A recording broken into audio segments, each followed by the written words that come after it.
Hello friends, intraday basics के इस series में हम डिस्कस करेंगे टेक्निकल इंडिकेटर्स के बारे में। बेसिकली पिछले पार्ट में मैंने बताया था कि चार्ट्स के बारे में थोड़ा सा इंट्रोडक्शन दिया था और आपको बताया था कि इंट्राडे में किस टाइप का चार्ट कितने मिनट का चार्ट और सपोर्ट एंड रेजिस्टेंस। सो इसमें मैं जनरली दो चीज़ बताऊंगा। टेक्निकल इंडिकेटर्स ही रहेगा। सो उसको मैंने बेसिकली दो पार्ट में डिवाइड किया है। एक है मूविंग एवरेजेस और बाकी जो इसके बाद वाला होगा उसमें मैं बाकी जो जनरल टेक्निकल इंडिकेटर्स है उसके बारे में बताऊंगा। नाउ यहाँ पे मैं ये नहीं बताने वाला कि मूविंग एवरेजेस कैलकुलेट कैसे करते हैं और दूसरा कोई टेक्निकल इंडिकेटर्स है वो कैसे कैलकुलेशन की बात नहीं करूँगा। किस क्या क्या इंडिकेटर्स है और किस किस को कैसे कैसे यूज़ करना चाहिए, उसके कुछ इंपॉर्टेंट जो इंडिकेटर्स है उसके एग्जांपल दूंगा। सो जो सबसे बेसिक है, कॉमन है, इजी टू यूज़ है, आपको कोई भी ट्रेडिंग प्लेटफॉर्म में मिल जाएगा वो है मूविंग एवरेजेस।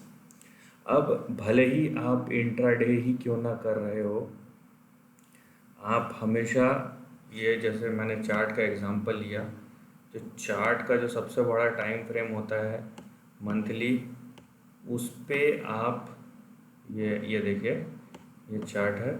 अब मैं मूविंग एवरेजेस, क्योंकि मूविंग एवरेजेस अपने आप एडजस्ट हो जाएंगे, ठीक है, मैं एक बार लगा दिया तो मूविंग एवरेजेस जो है अपने आप एडजस्ट हो जाएंगे। सो मैं मूविंग एवरेजेस जो है उसको एडजस्ट करूँगा।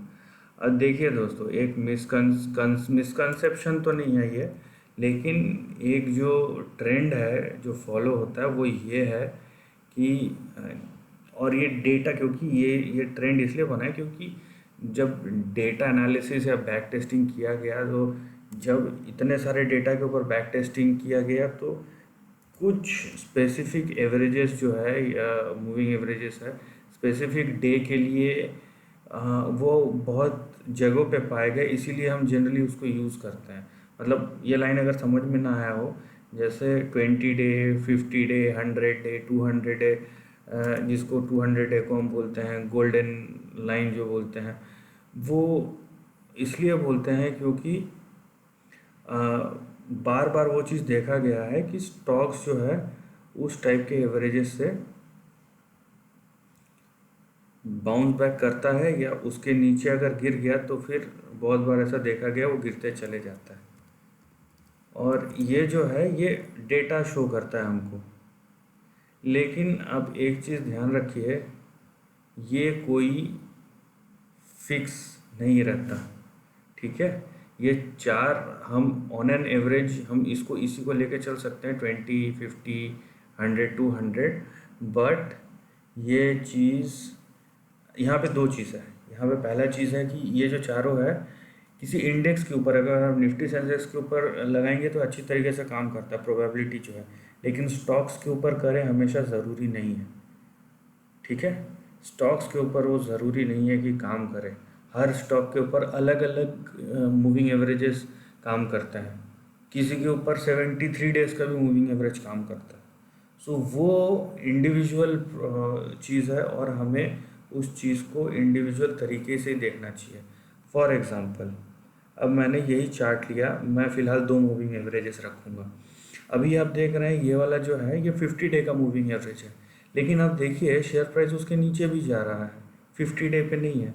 सो मेरा काम ये है कि मैं इंडिविजुअल लेवल पे अगर मैं एडजस्ट कर सकता हूँ तो उसको करूँ।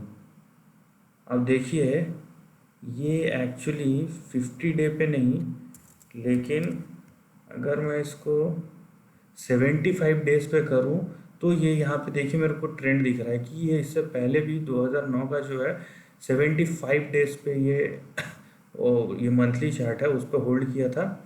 और उसके बाद यहाँ पे अभी जो करंट जो शेयर प्राइस गिरा है ये भी 75 डे पे यहाँ पे रुका है, वहीं से बाउंस बैक किया है।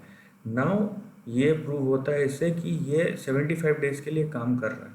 वही ये जो शॉर्ट है ये 20 डेज़ के लिए है, लेकिन एक्चुअल में देखेंगे सो ये यहाँ पे 20 डेज़ के लिए काम कर रहा है, लेकिन इससे नीचे अगर आएंगे, कहीं कहीं पे काम कर रहा है, कहीं कहीं पे नहीं कर रहा है। यहाँ पे देखिए जैसे, लेकिन मेजरली यहाँ पे 20 डेज़ पे काम कर रहा है, तो हम 20 डेज़ पे रखते हैं। नाउ ये देखिए, मेरे को पहले लंबा ट्रेंड देखना है, मतलब जो मंथली ट्रेंड है वैसा कम करते हुए आना है। अब मैं मंथली ट्रेंड में देखता हूँ 75 डे मूविंग एवरेजेस काम करता है, ठीक है। तो ये मेरे लिए इस पर्टिकुलर स्टॉक के लिए ये इम्पोर्टेंट हो जाएगा। इसके बाद मैं आऊँगा वीकली पे, इसके बाद मैं देखूँगा वीकली यहाँ पे, ठीक है। सो यहाँ पे ज़रूरी नहीं है कि 75 डे ही काम करे। यहाँ पे देखिए, यहाँ पे मैं मेरा मेरा बोलने का मतलब ये है, यहाँ पे मैं अलग अलग इस पर्टिकुलर स्टॉक के लिए मैं अलग अलग moving averages, important moving averages है उसको ढूंढने की कोशिश कर रहा हूँ।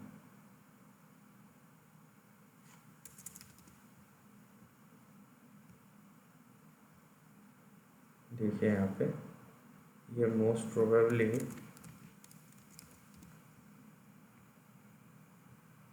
ठीक है, ये देखिए 150 दिन का मूविंग एवरेजेस है, उस पर टच हुआ मैं 150 दिन, 130 दिन में ले लेता हूँ इसको।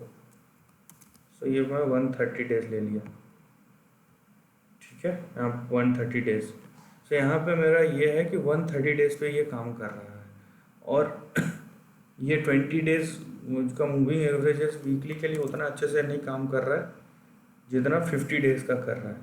सो यहाँ पे देखिए उसी तरीके से आप 1 डे पे भी आएंगे तो मेरे को पता चल जाएगा, ऐसा मैं अगर बार बार किया तो मेरे को पता चल जाएगा कि अलग अलग टाइम फ्रेम में कौन कौन से इम्पोर्टेंट मूविंग एवरेजेस हैं, ठीक है। सो यहाँ पे देखिए आप, ये आ गया मैं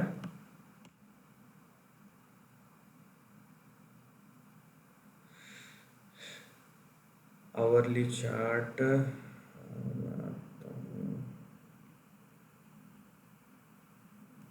ठीक है, ये मैं उसी तरीके से इसमें आ गया 5 आवर, मैं आवरली चार्ट ले लेता हूँ।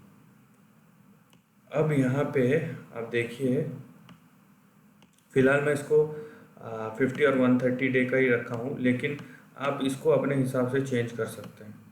यहाँ पे देखिए ये क्रॉस ओवर हुआ और ये बहुत अच्छे से काम कर रहा है। यहाँ पे जैसे ही ये यहाँ पे बोला जाता है, सबको पता है कि जब जो बड़ा मूविंग एवरेजेस है, जैसे 130 डे मूविंग एवरेज, वो 50 डे वाले मूविंग एवरेजेस को ऊपर से क्रॉस किया, यहाँ पे देखिए किस तरीके का फॉल आया है।